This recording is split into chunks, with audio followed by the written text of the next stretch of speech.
ভারতের এমন একটা জায়গা আছে যেখানে নিজের দেশের মাটিতে পা রাখতেও স্পেশাল পারমিট লাগে।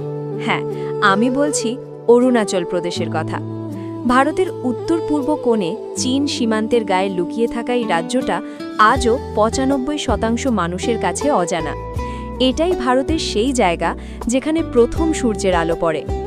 অরুণাচল প্রদেশ মানেই শুধু পাহাড় না, এখানে আছে ২৬টিরও বেশি আদিবাসী জনগোষ্ঠী। প্রতিটা ট্রাইবের আলাদা ভাষা, পোশাক আর আলাদা সংস্কৃতি। এই জন্যই একে বলা হয় লিভিং অ্যানথ্রোপোলজি মিউজিয়াম। এখানে পাহাড়ের বুক চিরে বয়ে চলেছে সিয়াং নদী, এশিয়ার অন্যতম স্বচ্ছ নদীগুলোর একটা।